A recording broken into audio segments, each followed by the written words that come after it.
உண்மைகள் இருக்கு. அதுல ஒவ்வொரு உண்மைகளா பத்தி பார்ப்போம். Fact of blood. If someone is in an accident, has surgery or gets cancer, they need blood. They need blood. So அவங்க வந்து வாழணும்னா அவங்களுக்கு வந்து நம்ம ரத்தத்தை கொடுத்தாகணும். There is no substitute for blood transfusion. அதற்கு இணையா ஏதாவது திரவம் இருக்குதா? இப்ப வேற ஏதாவது திரவத்தை கொடுக்கலாமானா பிளட்டுக்கு இணையான ஒரு திரவம் எதுன்னு பாத்தீங்கன்னா பிளட் தான். அதுக்கு சப்ஸ்டிடியூட்டே கிடையாது. There is no substitute for blood transfusion. This blood comes from blood donors. அது யார்கிட்ட இருந்து வருது? blood இருந்தா blood முடியும். blood அவர் எடுத்து கொடுத்துக்க முடியாது. அவர் பிளடே அவர் எடுத்து கொடுத்துக்க முடியாது. தன்னுடைய அம்மா வந்து ரொம்ப நெருங்கியவராக இருந்தாலும் அந்த அம்மா தன்னுடைய சன்னுக்கு வந்து பிளட் கொடுக்க முடியாது.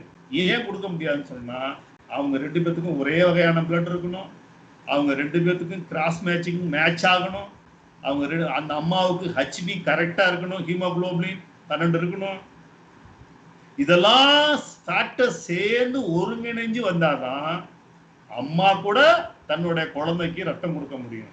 அம்மாவுக்கு பி பாசிட்டிவா இருக்கலாம், அப்பாவுக்கு குழந்தைக்கு ஓ பாசிட்டிவா இருக்கலாம். ஏன்னா அவங்க அப்பா ஓவா இருப்பாரு.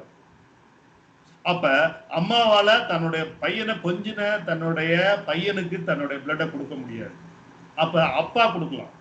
சோ அப்ப ரத்தம் பத்திய உண்மைகளை ஒவ்வொரு மாணவனும் தெரிஞ்சுக்கிட்டாதான் அவன் வந்து என்ன செய்ய முடியும்? தன்னுடைய சுற்றத்தாருக்கும் தன்னுடைய குடியிருக்கக்கூடிய பகுதியில் இருக்கிற மக்களுக்கும் இந்த ரத்தத்தை பத்தி எடுத்து எக்ஸ்பிளைன் பண்ண முடியும். யாராவது ஒருத்தர் வந்து கேட்குறாங்க, ஏமா பி பிளட் குரூப்னா என்னமான்னு. அப்ப நீங்க வந்து அந்த நேரத்துல ரத்தத்தை பத்தி ஒரு தெளிவான விளக்கத்தை நீங்க சொல்லணும். ஏற்கனவே சொல்லியிருக்கிறேன், எவரி 2 செகண்ட்ஸ் வந்து இந்தியாவில் தேவைப்படுது. So when someone donates a pint of blood, that blood is separated into different components. அதான் நான் சொல்றேன், red cells, plasma and platelet. ஏற்கனவே நான் திருப்பி சொன்னது மாதிரி அதே தான். So the kidney transplant patients on average will need 1 to 2 unit. ஒரு கிட்னி டிரான்ஸ்பிளான்ட் பேஷண்ட்டுக்கு ஆவரேஜா அவனுக்கு வந்து ஒரு நாளைக்கு பார்த்தீங்கன்னா 1 to 2 யூனிட் தேவைப்படுது. அதே மாதிரி ஹார்ட் டிரான்ஸ்பிளான்ட் பேஷண்ட் பார்த்தீங்கன்னா 4 to 6 யூனிட் பிளட் தேவைப்படுது ஆவரேஜா எடுத்துக்கிட்டீங்கன்னா. இதெல்லாம் வந்து ஒரு கணக்கெடுப்பு மூலம் நம்ம ரிசர்ச் அண்ட் டெவலப்மெண்ட் மூலம் நமக்கு ஒரு ரிசல்ட் டிரைவ் பண்ணியிருக்கோம். இந்த ரிசல்ட் மூலம் இவ்வளவு பிளட் தேவைப்படுது. அப்போ ஒரு ஹாஸ்பிட்டல்ல டிரான்ஸ்பிளான்ட் பண்றாங்க, ஹார்ட் சர்ஜரி பண்றாங்க அப்படின்னா அந்த ஒரு 10 பேஷண்ட் பண்றாங்கன்னா அன்னைக்கு அவங்களுக்கு அங்க 40 யூனிட் பிளட் இருந்தாலும் அப்பதான் சர்ஜரி நடக்கும், இல்லைன்னா நடக்காது. அப்ப 40 யூனிட் பிளட் ஒவ்வொரு நம்ம சேலத்துல எத்தனை ஹாஸ்பிட்டல் இருக்கு, எத்தனை ஹாஸ்பிட்டல்ல ஹார்ட் சர்ஜரி நடக்குது. அப்ப அத்தனை 10 சர்ஜரியாவது ஒரு நாளைக்கு நடக்குதுன்னா ஒரு 10 ஹாஸ்பிட்டல் இருந்துச்சுன்னா ஸோ டோட்டலா எவ்வளவு யூனிட் தேவைப்படும் பிளட் நீங்க கால்குலேட் பண்ணுங்க. அப்ப வந்து இன்னைக்கு பிளட் டொனேட் பண்றது மிக மிக மிக மிக அவசியம்.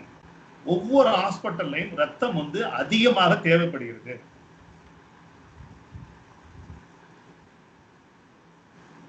ஸோ லிவர் டிரான்ஸ்பிளான்டேஷன் பார்த்தீங்கன்னா அவருக்கு வந்து இது ஹார்ட் டிரான்ஸ்பிளான்டேஷனை விட லிவர் டிரான்ஸ்பிளான்டேஷனுக்கு வந்து பார்த்தீங்கன்னா லிவருங்கிறது கல்லீரல். இந்த கல்லீரல் தான் மிக முக்கிய பங்கு வகிக்குது நம்மளுடைய உடல்ல. நம்ம சாப்பிட்ற சாப்பாட்டையும் எனர்ஜியா மாத்திர வேலை எங்க நடக்குது அப்படின்னு பார்த்தீங்கன்னா இந்த கல்லீரல்ல தான் நடக்குது. அப்போ இந்த கல்லீரல் சோகம் ஆயிடுச்சுன்னா அது என்ன ஆகும்னா, கல்லீரல் வந்து டேமேஜ் ஆயிடுச்சுன்னா அதை வந்து டிரான்ஸ்பிளான்ட் பண்றதுக்கு, அதை வந்து நம்ம மாத்துறதுக்கு, மாற்றி வேற ஒரு கல்லீரல் வைக்கிறதுக்கு இன்னைக்கு நம்மள்ட்ட அவைலபிலிட்டி இருக்கு. இன்னைக்கு மருத்துவ முறை அந்த அளவுக்கு வளர்ந்து இருக்கு. It has grown lot. அப்ப என்ன ஆகுனா ஆட்டோமேட்டிக்கா 10 யூனிட்ல இருந்து 20 யூனிட் பிளட் நமக்கு தேவைப்படுது. ஸோ அப்ப எப்படி நீங்க சுத்தி சுத்தி சுத்தி சுத்தி கால்குலேட் பண்ணீங்கனாலும் ரத்தம் வந்து அவசியம் தேவைப்படுது. ஒரு பிறந்த குழந்தை இன்னைக்கு வந்து குழந்தைக்கெல்லாம் வந்து ஹார்ட் சர்ஜரி வந்து நமக்கு கேட்கவே நெஞ்சு பதக்குது. A newborn open heart surgery on average will need 1 to 4 unit. ஒரு சின்ன குழந்தைக்கு 4 யூனிட் வகை, 4 யூனிட் நேரம் ஒவ்வொரு ஹார்ட் சர்ஜரி பார்த்தீங்கன்னா 5 ஹவர்ஸ் கூட நடக்கும். அந்த 5 ஹவர்ஸ் நடக்கும் பொழுது உங்களுக்கு நிறைய யூனிட் ரத்தம் தேவைப்படுது. அந்த குழந்தைங்களுக்கு மேற்கொண்டு ரத்தம் தேவைப்படுது. ஸோ அதனால நீங்க மனசுல வச்சுக்கணும், ரத்தங்கிறது மிக அவசியமான ஒண்ணு. இன்னொரு விஷயத்தையும் பார்த்துக்கணும். உன் ரத்தமும் என் ரத்தமும் ஒண்ணு. நம்ம பேசுறதுக்கு வேணா நல்லா சந்தோஷமா இருக்கலாம். ஆனா என் ரத்தமும் உன் ரத்தமும் ஒண்ணு கிடையாது. ஒவ்வொருத்தருக்கும் தனித்தனி ரத்தம் இருக்கு. தனித்தனி ரத்தம் இருக்கா இல்ல ஒரே ரத்தம் இருக்குதான்னு அதை டெஸ்ட் பண்ணதுக்கு அப்புறம் தான் சொல்ல முடியுமே ஒழிய டெஸ்ட் பண்ணாதப்ப சொல்லவே முடியாது. blood type refers to, அதாவது ஒவ்வொருத்தருக்கும் வந்து அந்த ரத்த வகை மாறிக்கிட்டே இருக்கும். அதை தான் நம்ம என்ன சொல்றோம், ஏபிஓ பிளட் குரூப் சிஸ்டம் அப்படிங்கிறோம். சரிங்களா? A blood group, B blood group, அது ரெண்டும் சேர்த்து ஒரு தனித்தனி பகை. ஏவும் பியும் சேர்ந்தே இருக்கும், அது வந்து ஏபி பிளட் குரூப்னு சொல்றோம். இன்னொன்று வந்து ஓ பிளட் குரூப்னு சொல்றோம். ஸோ 4 வகையான பிளட் குரூப். இதை சுருக்கமா ஷார்ட் ஃபார்ம்ல என்ன சொல்லுவாங்க, ஏபிஓ பிளட் குரூப் சிஸ்டம் அப்படின்னு சொல்லுவாங்க. எல்லாருமே நல்லா ஒரு செய்தியை மனதில் உள்வாங்கிக்கங்க. A blood group, B blood group, AB blood group and O blood. So இந்த பிளட் குரூப்பை கண்டுபிடிச்சவர் யாருன்னா 20th செஞ்சுரியில தான் கார்ல் லான்ஸ்டைனருங்கிறவர் தான் இந்த ஏபிஓ பிளட் குரூப்பை சிஸ்டம். இவரை தான் வந்து ரத்தத்தின் தந்தை, ரத்த வகைகளின் தந்தை அப்படின்னு நம்ம சொல்றோம். ஃபாதர் ஆஃப் பிளட் குரூப்பிங் அப்படின்னு சொல்றோம். ஸோ அபவுட் ஹாஃப் ஆஃப், நீங்க ஒரு கிராமத்திலேயோ இல்லை ஒரு நாட்டிலேயே நீங்க கணக்கு எடுத்துட்டீங்கன்னா ஒரு 500 பேர் இருக்காங்கன்னு வச்சுக்கலாம் ஒரு கிராமத்துல. அதுல முக்கியமா 200ல இருந்து 250 பேர் ஓ பிளட்டா இருப்பாங்க. So half of the population blood குரூப்பை வந்து நீங்க கால்குலேட் பண்ணீங்கன்னா they have O blood group. So next common blood group எதுன்னு பார்த்தீங்கன்னா A type. A type blood group தான் next common type of blood group. Few people have type B and even fewer have type AB. So type AB எல்லாம் ரொம்ப கம்மி. But அதெல்லாம் rare blood group கூட சொல்லலாம். AB காமனா எதுன்னு பார்த்தீங்கன்னா O இருக்கும். அடுத்தது பார்த்தீங்கன்னா A. அடுத்தது கம்மியா இருக்கிறது பியை பொறுத்தளவுல டிராவிடியன் பாப்புலேஷனுக்கு இந்த பி இருக்கு, அதிகமா இருக்குது. திராவிடர்களுக்கு இந்த பி பிளட் குரூப் அதிகமா இருக்குன்னு ஒரு கால்குலேஷன் பண்ணிருக்கோம். அதே மாதிரி ஏபி கம்மியா இருக்கு. இந்த ஆரஞ்ச் பிளட் குரூப் ரொம்ப முக்கியம். இது ரீசஸ் மங்கி ஃபேக்டர்னு சொல்லுவாங்க. ஸோ இது கல்யாணத்துக்கு முன்னாடி நான் வந்து ஒரு கவிதை வந்து எழுதுவோம். இந்த ஹெச்ஐவிக்காக நாங்கள் எழுதும் பொழுது நாங்கள் ஹெச்ஐவியில் ரிசர்ச் பண்ணதுனால நான் ஒரு கவிதையை எழுதியிருந்தேன். அதை வந்து சொல்லும்போது நீங்க கிராமத்துல எல்லாத்துலயும் நமக்கு தமிழ்நாட்டில் ஒரு பழமொழி இருக்கு, திருமணங்கள் சொர்க்கத்தில் நிச்சயிக்கப்படுகிறது. சொர்க்கம்னா மேல, திருமணங்கள் சொர்க்கத்தில் நிச்சயிக்கப்படுதுன்னு சொல்லுவாங்க. ஆனா அதை நான் மாத்தி எழுதுனேன், திருமணங்கள் சொர்க்கத்திலும் நிச்சயிக்கப்படக்கூடாது, சொக்கத்திலும் நிச்சயிக்கப்படக்கூடாது. சொக்கம்னா தங்கம். திருமணங்கள் சொர்க்கத்திலும் நிச்சயிக்கப்படக்கூடாது, சொக்கத்திலும் நிச்சயிக்கப்படக்கூடாது. அது இரத்த வகை செக்கில், டெஸ்டில், இரத்த வகை டெஸ்டில் நிச்சயிக்கப்பட வேண்டும். இரத்த வகை டெஸ்டில் நிச்சயிக்கப்பட வேண்டும் நான் சொன்னேன். ஏன்னு கேட்டீங்கன்னா, ஒரு RH நெகட்டிவ் உள்ள ஒரு மணமகள், RH பாசிட்டிவ் உள்ள ஒரு மணமகளை கல்யாணம் பண்ணும் பொழுது அவங்களுக்கு குழந்தை வந்து பாத்தீங்கன்னா காம்ப்ளிகேஷனோட பிறக்கும். 2வது குழந்தை இறந்து பிறக்கிறதுக்கு வாய்ப்பு இருக்கு. அப்படிதான் ஒரு காலத்துலலாம் பாத்தீங்கன்னா முதல் குழந்தை தங்கும், 2வது குழந்தை தங்காதுன்னு சொல்லுவாங்க, இறந்து போடும். இதுக்கு காரணம் என்னன்னா இந்த RH பிளட் குரூப் தான். இந்த RH பிளட் குரூப் நெகட்டிவா இருக்கிற பெண்கள், பாசிட்டிவா இருக்கிற ஆண்கள் கல்யாணம் பண்ணும் பொழுது ரொம்ப கேர்ஃபுல்லா கல்யாணம் பண்ணணும். அப்படியே கல்யாணம் பண்ணிட்டாலும் அவங்களுக்கு முதல் குழந்தை பிறந்த உடனே இந்த டிங்கிற ஒரு இன்ஜெக்ஷனை 72 மணி நேரத்துல போட்டுடணும். அப்படி போட்டுட்டா 2வது குழந்தை இறக்காம பிறக்கும், இல்லைன்னா 2வது குழந்தை இறந்து போயிடும். அது காரணம்னா இந்த RH ஃபேக்டர். அதுக்கு பேர் பிளாஸ்டோபீட்டாலிசிஸ் அப்படின்னு சொல்லுவாங்க. அதனாலதான் நம்ம என்ன செய்வோம், என்னைக்கெல்லாம் வந்து ஜாதகத்தை பார்த்து கல்யாணம் பண்றீங்களோ இல்லையோ, வந்து பிளட்டை வந்து டெஸ்ட் பண்ணி அந்த பிளட் டெஸ்ட் பண்ணி அந்த பிளட் அது HIV இருக்கணும்.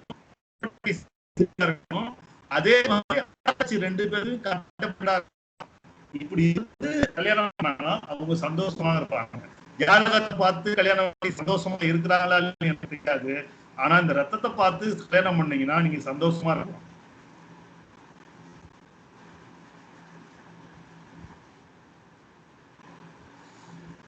So about half of Indians can safely be blood donor இருக்கலாம். அது பாத்தீங்கன்னா நான் சொல்லிட்டு உங்களுக்கு திருப்பி வேணும். So the blood donation வந்து சேஃபா ஈஸியா அப்படின்னு நிறைய பேர் சார். அதே மாதிரி பாத்தீங்கன்னா எம்ஜிஆர் படத்துல எல்லாம் பாத்தீங்கன்னா 2 அடி வாங்குவார், 3வது அடி அவர் உதட்டுல ரைட்ல ரத்தம் அப்படி ரத்தத்தை தொட்டு பார்த்துட்டு அவரு கடுப்பாகி அப்புறம் வந்து எதிரி அடிப்பார். ஸோ ரத்தம் பார்த்த உடனே நமக்கு வந்து கோபத்தை தூண்டும் அப்படின்னு சொல்லி நிறைய பேர் சார் என்னை பார்த்தோன்னா மயக்கம் வந்துடும் சார் அப்படிங்குவாங்க. அப்படிலாம் பட வேண்டியது இல்லை. அது ரத்தத்தை பார்த்தோன்னா கோவப்படுறது சினிமா அப்படிலாம் கிடையாது. இந்த ரத்தத்தை பார்த்தோன்னா நம்ம என்ன செய்யணும், உதவி செய்யணும்னு ஒரு ஆர்வம் நமக்கு வரணும். அதுதான் நல்ல மனித நேயம். It is quick blood donation. It is quick and it is safe. இது ரொம்ப விரைவா செய்யக்கூடிய ஒரு blood donation. போயிட்டு ஒரு half an hour நீங்க கொடுத்துட்டு வந்துடலாம். It is quick and it is safe. ரொம்ப safe. It doesn't hurt badly at all. யாரையுமே எந்த விதத்திலையும் உங்களை ஹர்ட் பண்ணாது, உங்களை வந்து துன்புறுத்தாது. ஒரு எறும்பு கடிக்கிறதை விட சின்ன வழிதான். ஆனா இட் சேவ்ஸ் லைஃப்ஸ். இது மனித வாழ்வை காப்பாத்துது. சீரியஸ்லி ஒரு 17 வயசு உள்ள ஒரு ஆணோ பெண்ணோ அவர் வந்து இந்த பிளட் கொடுக்கிறதுக்கு இந்த பிளட் கொடுக்கிறதுக்கு அவர் எலிஜிபிள். அதை மறந்துடக்கூடாது. If you know somebody who has been helped by blood transfusion, think about the good persons that made a blood donation to help your friend. இது மாதிரி விஷயங்களை நீங்க மனசுல வச்சுக்கணும். What time is it? உங்களை நான் ஒரு கேள்வி கேட்கிறேன். So how much time has passed since we started? நம்ம ஸ்டார்ட் பண்ணி எவ்வளவு நேரம் ஆயிருச்சு? So இந்த டைம்க்குள்ள நீங்க கால்குலேட் பண்ணுங்க. Many people have needed blood. நம்ம 45 minutes 45 minutes குள்ள இருக்கோம். இதுக்குள்ள எவ்வளவு பேர் தேவைப்படுது blood? Many people have needed blood. Remember, only way for someone to receive blood is for another person to donate it.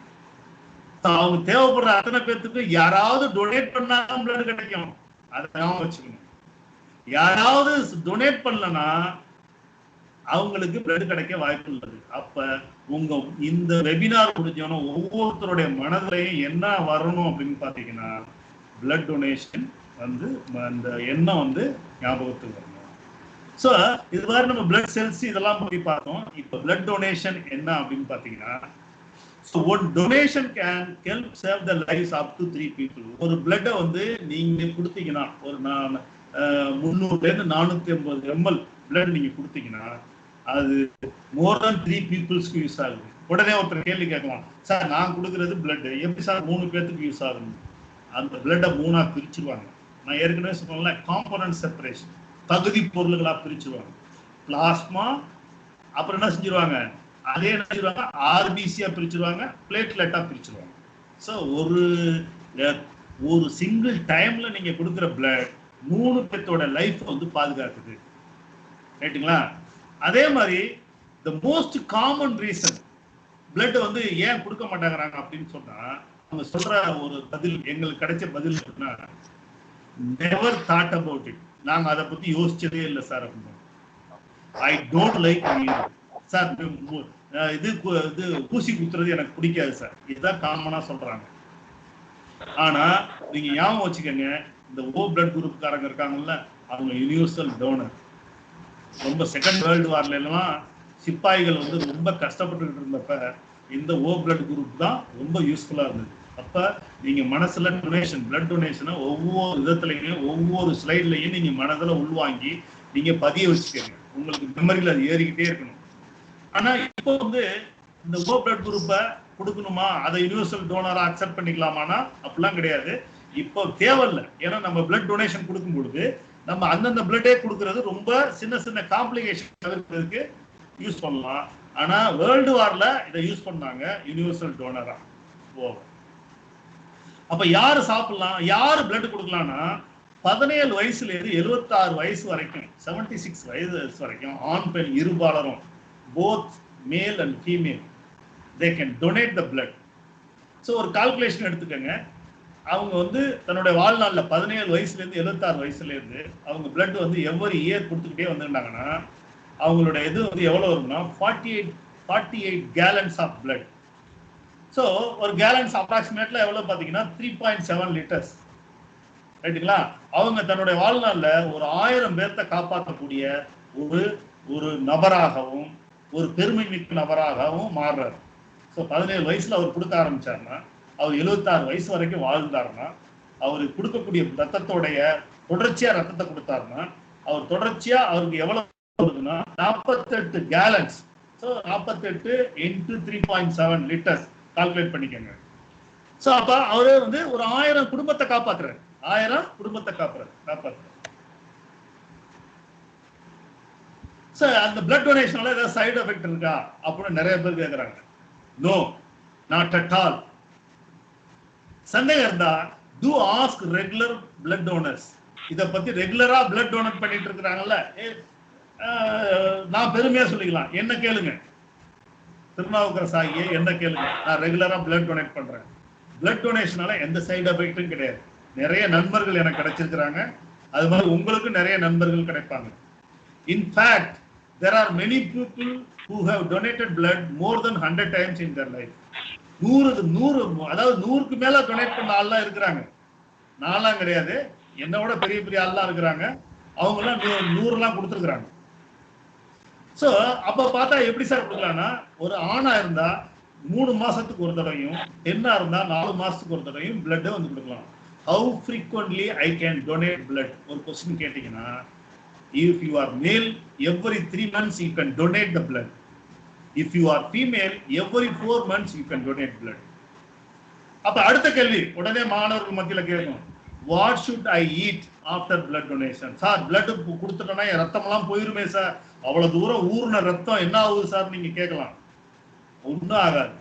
அப்ப அந்த ரத்தத்தை வந்து நல்லா ஒரு எனர்ஜி கிடைக்கணும் அப்படின்னு விரும்பப்படும் போது அப்ப என்னன்னா பிளட் பேங்க்லயே கொடுப்பாங்க.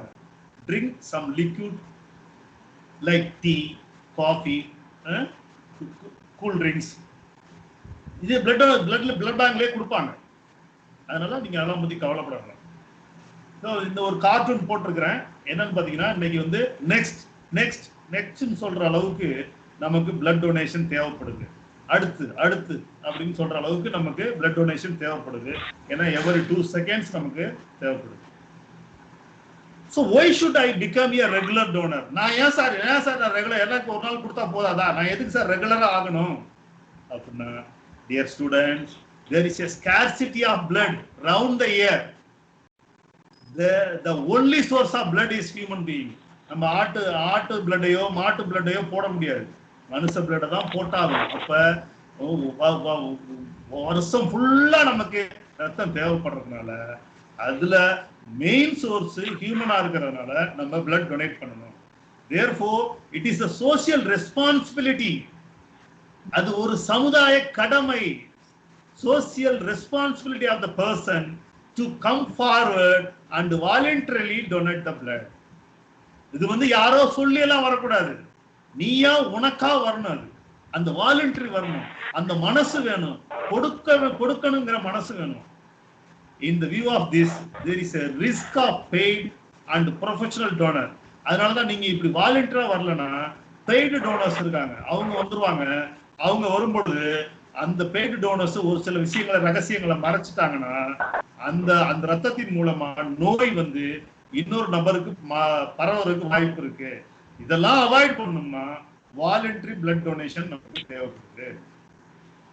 அடுத்த கேள்வி, ஏன் ரெகுலரா பண்ணணும் அப்படின்னா, thereby increase of risk of HIV ரத்தம் மூலமா பரவக்கூடிய நோய்கள், blood-borne diseases like AIDS, hepatitis B, hepatitis C, syphilis, malaria, இதெல்லாம் சொசைட்டில பரவாம இருக்கணும்னா வாலண்டரி பிளட் டோனர்ஸ் அவங்க தேவைப்படுறாங்க. அவங்க தன்னார்வ ரத்த கொடையாளர்கள், தன்னார்வ குருதி கொடையாளர்கள், அவர்களால தான் இந்த நோய்கள் பரவாம தடுக்க முடியும். Hence a donor who donates blood regularly every 3 months and test negative for above disease, இந்த every 3 months every 4 months நீங்க blood கொடுத்துட்டே இருந்தீங்கன்னா உங்களுக்கு ஒவ்வொரு தடவையும் எய்ட்ஸ் இருக்கா, ஹெப்படைட்டிஸ் பி இருக்கா, சி இருக்கா, சிபிலிஸ் இருக்கா, மலேரியா இருக்கான்னு கண்டுபிடிப்பாங்க. அப்ப ஒவ்வொரு தடவையும் அது இல்லைன்னு உங்க மனசுக்கு தெரியும் பொழுது உங்களுடைய வாழும் அந்த கம்பீரம் அதிகமாகும். அதே மாதிரி புது புது ரத்தம் உங்களுக்கு உருவாகும். அதனால நீங்க பிளட் கொடுக்கணும். What does a blood bank do my blood donation? Sir என்கிட்ட பிளட் எடுத்துறாங்க, அது என்ன சார் செய்யறாங்க, கொட்டிடுறாங்களா, என்ன செய்யறாங்க, அதை தெரிஞ்சுக்கணும்னு எனக்கு ஒரு ஆர்வம் சார் அப்படின்னு நீங்க அடுத்த கேள்வியை கேட்கலாம். Sir the blood collected from donor is stored in a blood storage cabinet at 2 to 6 degrees centigrade. அதுல வந்து சத்து பொருள்கள் கொடுத்துருவாங்க. அந்த சத்து பொருள்களுக்கு அது பாத்தீங்கன்னா அதுல உள்ள நியூட்ரியன்ஸ், அதுல வந்து பாத்தீங்கன்னா சாகம்னு ஒரு சத்து பொருள் இருக்கு. அதுல ஆல் நியூட்ரியன்ஸ் இருக்கு. அதுல வந்து எலக்ட்ரோலைட்ஸ் இருக்கு, புரோட்டீன் இருக்கு, எல்லாமே இருக்கு. அதுல வந்து செல்லு வந்து டேமேஜ் ஆகாம சேஃபா இருக்கும். இந்த லிக்விட் சத்து பொருள்கள் கொடுக்கல அந்த பேக்ல அப்படின்னா செல் டேமேஜ் ஆயிடும், அதனால யூஸ் ஆகாது. அதே மாதிரி 2 to 6 டிகிரில வச்சுன்னா செல் ரப்சர் ஆகுறதுக்கோ கெட்டு போறதுக்கோ வாய்ப்பு இருக்கு. அதனாலதான் சேஃபான ஒரு ப்ரொசீஜர் படி அப்படிலாம் இருந்தா தான் அந்த பிளட் பேங்குக்கு லைசன்ஸ் கொடுப்பாங்க, இல்லைன்னா கொடுக்க மாட்டாங்க. Every unit of blood collected is tested for, already சொல்லியிருக்கேன் மலேரியா பத்தி பண்ணணும். இதெல்லாம் டெஸ்ட் பண்ணிட்டு தான் ஸ்டோர் பண்ணுவாங்க. The blood which tests positive for any above mentioned disease is not used and discarded. மேல இருக்கிற ஏதாவது ஒரு டிசீஸ் அந்த பிளட்ல இருந்துச்சுன்னா கூட அந்த பிளட்டை டிஸ்கார்ட் பண்ணிட்டு அந்த யாரு பிளட் கொடுத்தாங்களோ those who are donated the blood அவங்களுக்கு வந்து என்ன செய்வாங்கன்னா they will inform about the disease conditions.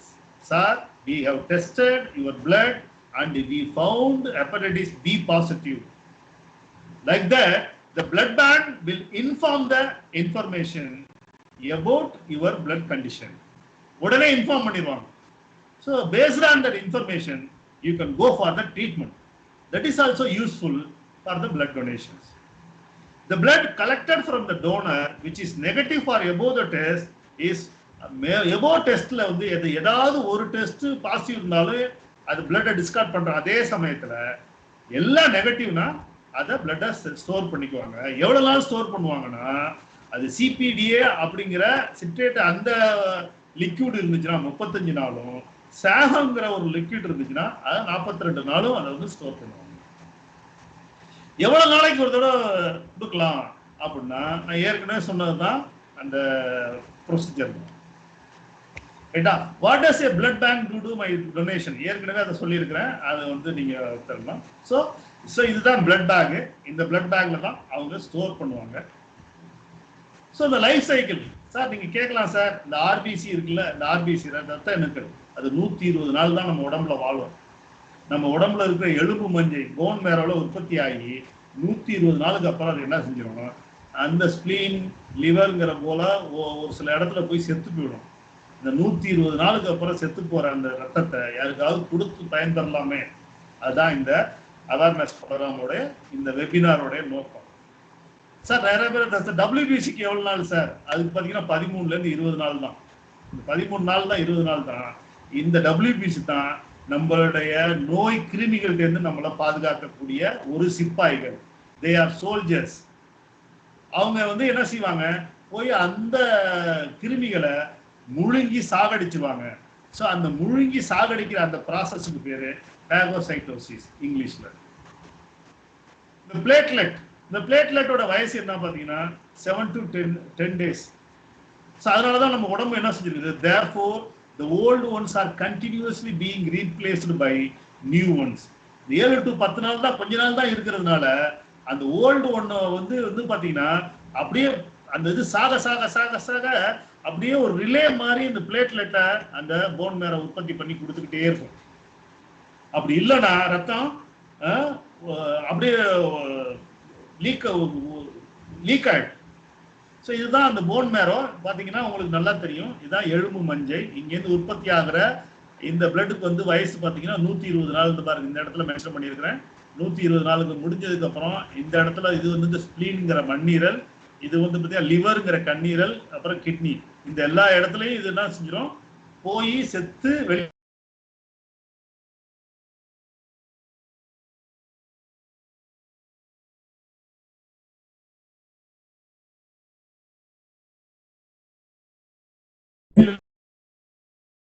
17 வயசா இருந்தா பிளட் கொடுக்கலாம். 17 வயசுல இருந்து உங்களுடைய பல்ஸ் எல்லாமே கரெக்டா இருக்கணும், பிளட் பிரஷர் கரெக்டா இருக்கணும். இதெல்லாம் இருந்துச்சுன்னா நீங்க பிளட் கொடுக்கலாம். நான் ஏற்கனவே சொன்ன மெசேஜ் அப்படியே ஞாபகம் வச்சுக்கோங்க. 17 வயசு தானே எனக்கு ஆகுது அப்படின்னு நினைக்காதீங்க. நீங்க 45 கிலோ இருந்தீங்கன்னா பிளட் கொடுக்கலாம். ஸோ இந்த கன்க்ளூஷன் சொல்ல போனோம்னா இதுதான், நீங்க வந்து ஒரு டாக்டரா இருக்கணும்னு அவசியம் கிடையாது. You don't have to be a doctor to save lives. You just be a donor, just to donate the blood. It is safe, it is simple, you can save the lives. நீ வந்து ஒருத்தருடைய உயிரை காப்பாற்றணும்னா நீங்க டாக்டரா தான் இருக்கணும்னு அவசியம் கிடையாது. நீ டோனரா இருக்கலாம். just to donate the blood, you can save the lives. think. இன்னைக்கு இந்த வெபினார் மூலம் நீங்க திங்க் பண்ணணும். think about organizing a blood drive at your college or help at a blood drive in your community. Talk with an adult about the importance of the blood donation. யார்ட்டையாவது உங்களுக்கு 17 வயசான ஆளுங்க பேசுங்க. Together we can save your life. It is one of the most important things you can do. Thank you so much for the wonderful sessions, and also I would like to thank Sarada College management for giving me this opportunity.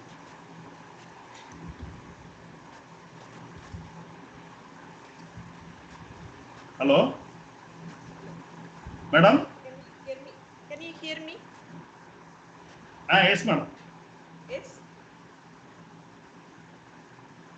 Sir, am I audible? Yes, audible. Okay, sir. Sir, thanks a lot, sir. Really, it has been a fantastic session. In fact, it has cleared all our doubts, which we were munching for a long time. So you have enlightened us with adequate information that donating the blood is not only a gesture which we shall exhibit for our fellow, but also augment our health and well-being. So you have thrown more light on blood donation, which is Madam, important.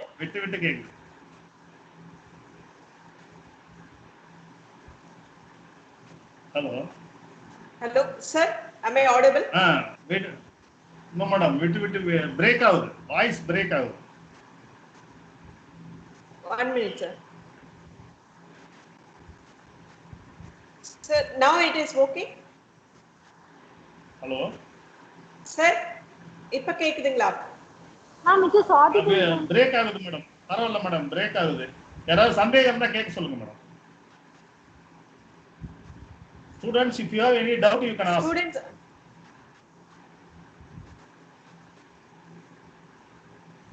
Students,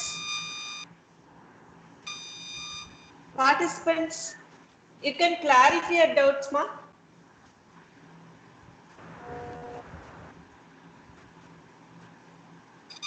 Girls, am I audible? Yes, ma'am. Hello. If you have any doubts. Madam, voice clear அல்ல.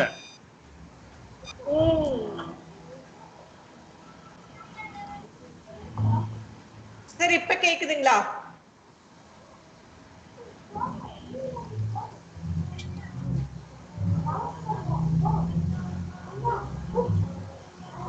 Sir, இப்ப கேக்குதுங்களாங்க sir?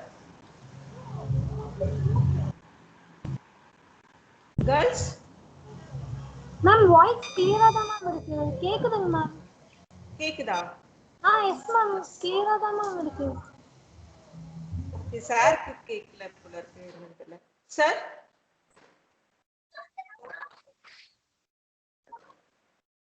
Sir?